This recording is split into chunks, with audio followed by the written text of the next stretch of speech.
Gaza Exchange was founded in December 2010. It came about after a weekend of Palestinian culture that we celebrated here in Corvallis. Part of the weekend was the showing of artwork from children at a cerebral palsy centre in Gaza City. And it was really the impact that artwork had and how it engaged the community led to the formation of this project, which looks to connect school children and communities in Oregon and Gaza, primarily through artwork and photography. The slide that you're seeing now, it shows top left is a map of Europe, North Africa, Middle East, and it locates Israel, Palestine. The bottom right shows a land map, the distribution of land between Palestinian owned land in green and Israeli owned land in white. What this map shows is the loss of land, the loss of Palestinian land over the years, and primarily with the foundation of the Israeli state in 1948. A lot of Palestinians were driven off the land and ended up as refugees, primarily in Syria, Lebanon, Jordan, and then the diaspora and the rest of the world. The map third from the left, that shows the state of the land distribution coming out of 1967. If you look at 2010, you'll see the fragmentation of the land in the West Bank. A lot of the news in the past couple of years have mentioned the settlement issue in Israel and the West Bank, and this map really talks to that. The white patches, these are made up by the Israeli settlements, which are illegal under international law.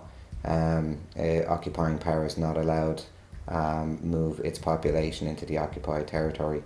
So these white patches are what is being referred to when we talk about the settlements, and what they serve to do is to fragment the autonomous Palestinian zone.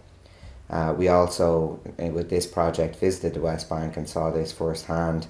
There's a system of roads that are for only Israeli between the settlements, buses that are segregated between Israeli, Palestinian, etc.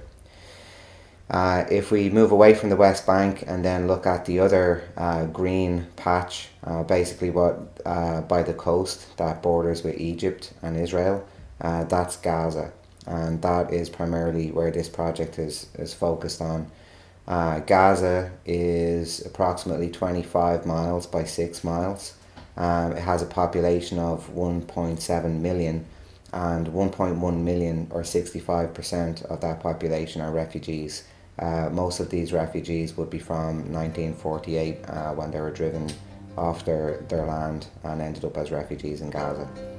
Currently Gaza, it's surrounded by a wall on all the land borders, and there is a naval blockade on the sea.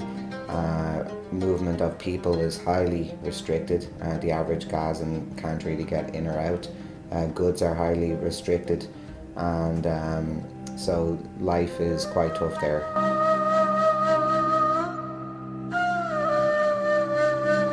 So it's a high concrete wall.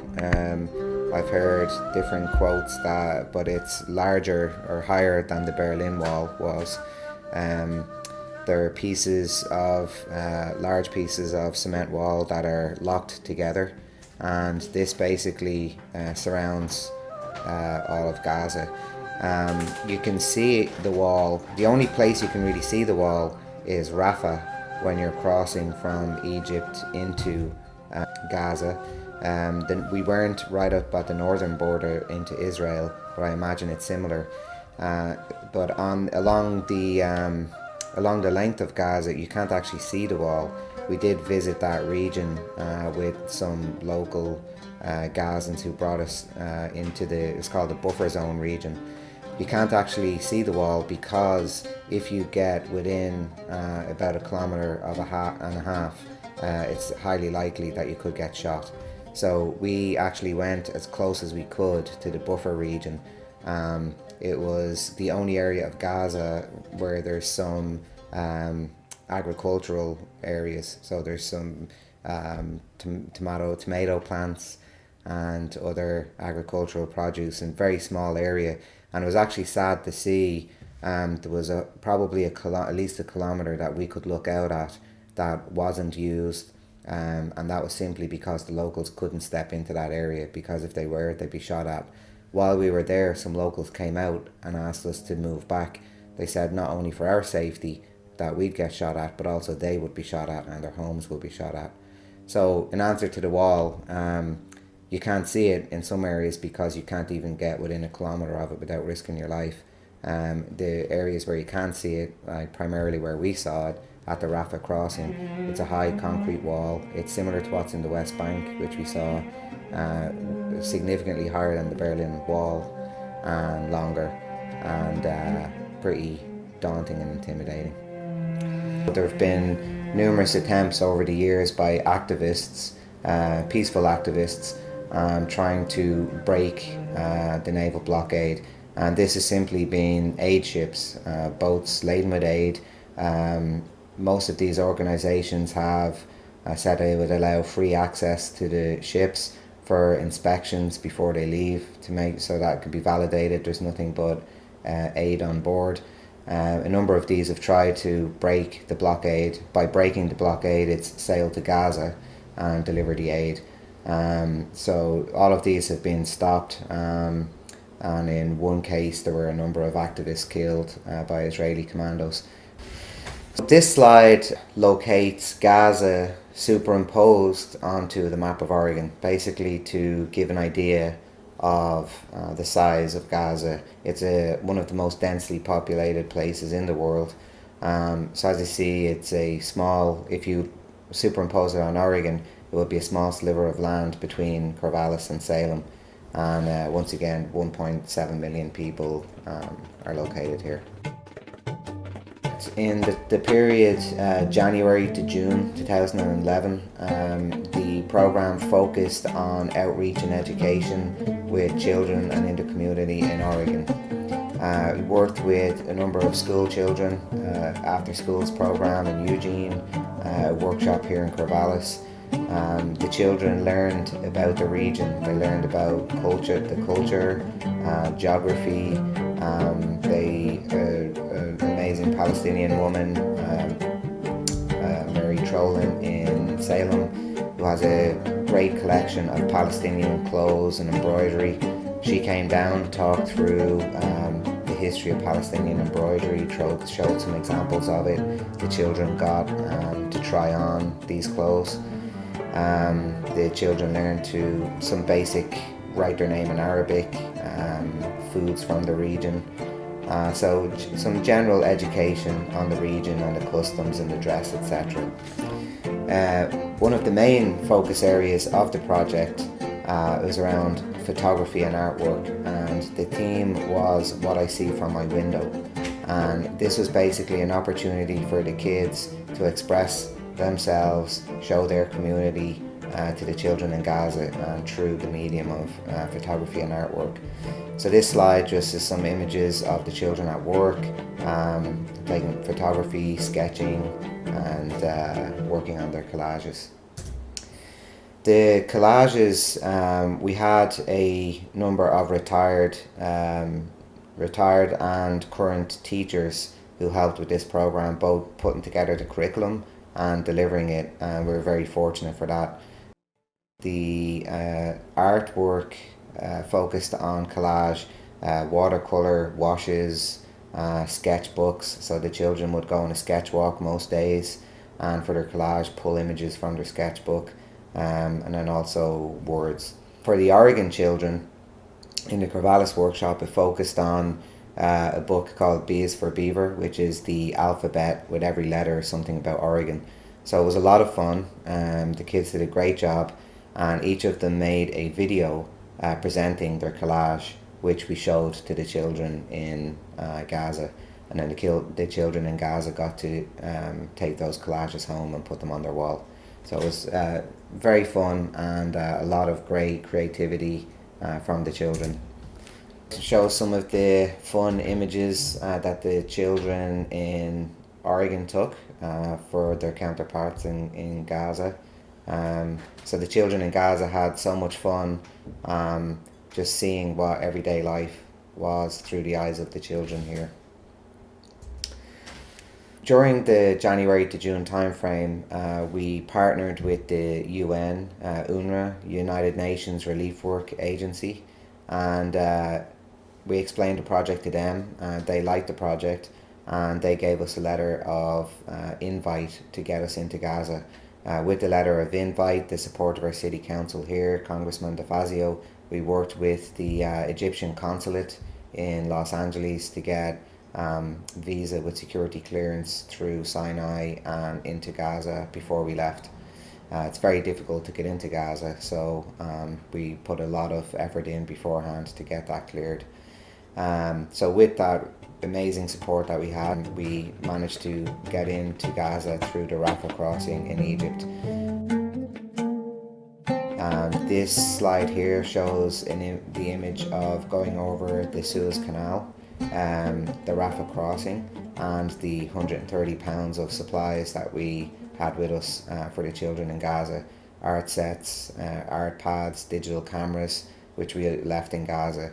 All of that was we got from fundraising in the local community here, and very generous donations by the local community. In Rafah at the crossing, we got to experience just a little bit what Palestinians experience. It took us about 17 hours to get through the crossing, even with our security clearance that we had. It was quite a difficult day, but I think that is minor compared to what a lot of the Palestinians experience. On our way out, we were talking with a couple on the bus. It was their third attempt over a week to try and get out, and they had been registered to leave for about 3 months before that. So we heard a lot of horror stories of people's attempts to get out, even if they are registered to leave, being turned around, and so it was fortunate that we could experience a little amount, but it was a small experience compared to what most Palestinians experience. I think the story of the fisherman, for me, is quite important, and it's a very select topic that gives a good insight into life and the challenges that people are facing in Gaza. These images are taken from the fisherman who invited us for lunch and for a dinner. The first week we were there, we were walking on the beach. The fishermen invited us over to their fishing huts where they mend nets, etc. The first day we had some amazing tea. They were very generous in sharing their personal experiences and stories with us and trying to connect with us. They invited us back the next day and had prepared an amazing traditional Palestinian dish called sayadiyya, basically a seafood dish, rice based. I was amazed that they could make rice so well over an open wood burning fire, and it was absolutely amazing food. Their children were there. We had a lot of fun with them, with the cameras, trying to talk about soccer through the language differences, etc. So a very touching, very honest and very generous experience that we had with the fishermen. But then on a serious note, they explained to us about what life is like for the fishing industry. If you go back a few years in Gaza, the fishermen could fish out to about 12 kilometers from shore. In the past few years, that's been constrained to 3 kilometers. And they said that if they go past about 2 kilometers, they'll be shot at. While we were in Gaza, we actually saw from the roof of our building one evening a fishing boat being shot at from a gunboat. We could see the tracer rounds. Also in this slide, the bottom left image, you'll make out two boats towards the top of the picture. It's hard to make out, but the one on the right is an Israeli gunboat, the one on the left is a Palestinian fishing boat. This is taken from the top of our building. So we watched this day while the gunboat basically chased down the fishing boat, did circles around it to try and create a wake that would upset the boat. On the bottom right is a rail from a fishing boat that the fisherman who invited us in for lunch showed us, has bullet holes in it. They also told us stories about being made strip and jump off their boats and swim over to an Israeli gunboat. So a lot of quite troubling stories, and really it was heartfelt to listen to them talk about how their industry has been decimated and how all they want to do is to make a living for their kids, for their family, and they can easily do it if these constraints weren't put on. The other image on the top of the slide, top right, that's a picture again taken from the top of our building, and it's evening when the fishing boats go out to fish. You'll see all the white lights. That's basically the fishing fleet hemmed in to a very small fishing area. This night we counted over 100 fishing boats in an area that was within 2 kilometers from shore and approximately 4 kilometers long. We really did get the impression that the beach and the sea was such a safety valve for the people there. Life is difficult, and people flocked to the beaches in the evening. Families would go to the beaches. We were invited by some of them. Had such a fun time. People will eat their dinner on the beach, and it really did seem like a safety valve. Some of the images here, there were the top left shows a couple of Palestinian youth in speeding around in a boat. The bottom right shows kites, so the kids were big into kite flying. Most of them were homemade. So the beach, a lot of fun memories and interactions with the locals at the beach. So now moving on to the project itself, the UN assigned us a school in the beach camp, which is a refugee camp in Gaza City. The UN conducts summer games every year. This year 250,000 Gazan children went through the summer games. Each child gets 2 weeks in the games, different modules from traditional dance to learning English, a variety. So in this school, our program was a module on the summer games for that school. Over 4 weeks we had 70 children, separate classes of boys and girls, and these images are taken outside the school that we were assigned to. This slide shows some images from the time we had with the children. The top left, you may not recognize the names because they're in Arabic, but you should recognize the map. It's a map of Oregon. So the children learned about Oregon. They learned about some of the life here, some of the cultural aspects. They even got to try hazelnuts that we brought with us from Oregon, even though they didn't go down very well. And you always have your pet. So the middle image is me and a young girl called Inshira, who was an absolute dote, and she insisted on painting my face. And then the bottom left, we would take a trip to the beach every week with the children, either doing sketching or photography. So this image shows Jessica Campbell, who accompanied me to Gaza, doing a beach sketch day with the children. This slide shows some of the collages that the children in Gaza did.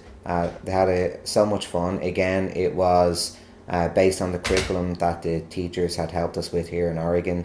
The collage had 4 aspects. There was watercolor washes, there was items from their sketchbook. We'd gone around the area doing sketches.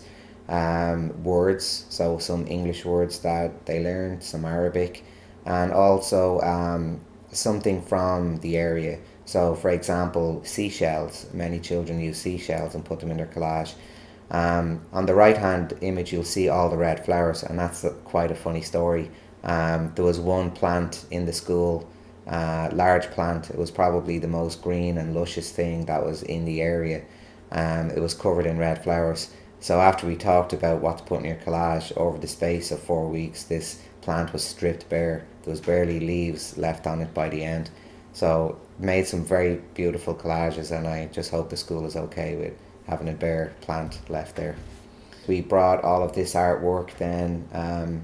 The children in Gaza got to keep all the collages from the children in Oregon to take home and put on their wall.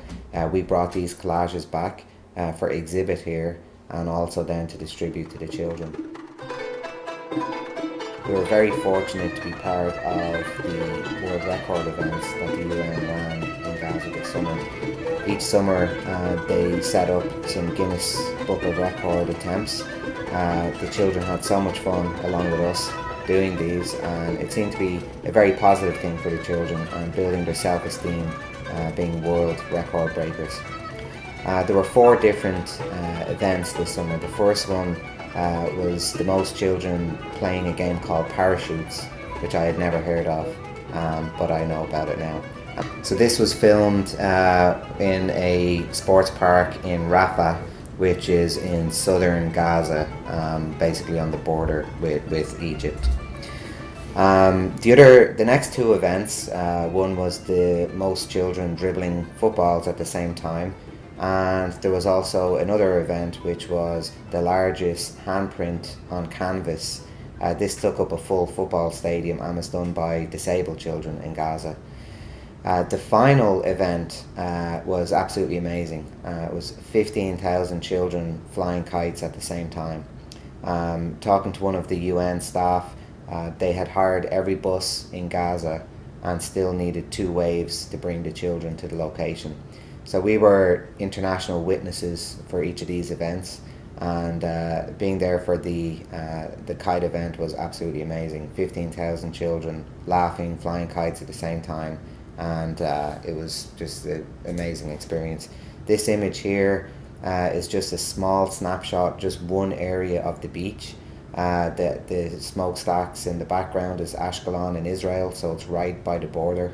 But a great day, and the children did break the world record. So if you see the Guinness Book of Records for this year, you'll see the Gaza children for I think over 13,000 that were counted.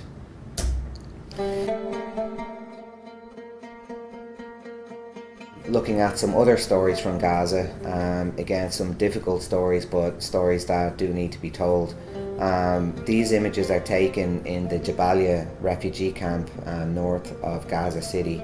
Jabalia was hit particularly hard with the Israeli invasion of Gaza 3 years ago. This you'll see in these images. The top left is a family whose walls basically had been blown out by tank fire. You're on the 2nd floor, you're looking at the children sitting in their sitting room, and this is the way they've lived for the past 3 years since the invasion. The mother explained how the Israeli soldiers arrived. They told them they needed to be out of the house within 30 minutes. They grabbed what they could, leave, and she also mentioned how they were being shot at while they were leaving the house. So obviously very traumatic, both for the children, the whole family. But again, it was how generous people were in sharing these stories with us, and all this woman asked for was to make sure that their stories are told. Some of the other images you'll see on this slide show damage to buildings. The damage was extensive. Almost every building had bullet holes or some sort of damage on it, which really led me to believe that the shooting was quite indiscriminate. The whole camp, I'd say, would describe it as riddled. The bottom right is a young girl. This is a picture of her father showing her side, which was horrifically burned. She, along with her family, 3 generations, were taking shelter in a house in the camp during the invasion. The house was shelled, her mother was killed, her grandfather was killed, she was badly burned, and 2 uncles, while they were taking the dead and wounded by horse and cart out of the village, they were also killed. The picture in the middle, many of the houses had these pictures as you came in the entranceway, and I asked what they were, and basically it's their memorials to the people who've been killed in that house. And you'll see along the top row it's all children, and during this invasion there was over 1,400 people killed. Over 300 of those were children. So very horrific stories. very generous of people to bring us into their homes, try and connect with us and try and tell us their stories. And I think they're important stories that need to be told also as part of this project.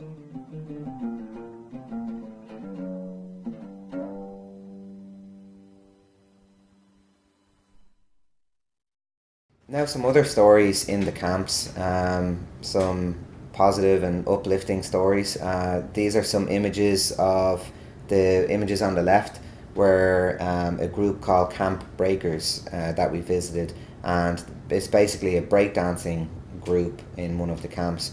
And these were an amazing bunch of young men, very energized, very into their art, which was breakdancing, and they saw that as their freedom and their key to success. They would tour around different camps, they would show their breakdancing, and also what I thought was particularly interesting, during the time that we spent with them, two young boys came in and started breakdancing with them, and seemingly these were two young kids who had joined with them, and they'd taken them under their wing and were mentoring them in breakdancing, but it seemed like they were mentoring them in a lot more than that.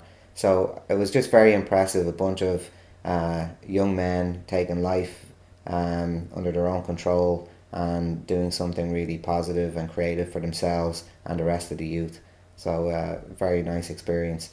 We got to visit many families, see many kids, and I think one of the biggest things that I take from Gaza is the generosity of the people. It was unadulterated and very genuine generosity when we went into people's homes, both in terms of they would always feed us, even though you could see they had very little. They genuinely were trying to connect with us, and also very generous in sharing their life stories and their experiences. So I think that was a very touching experience for me in going into these homes in the camps.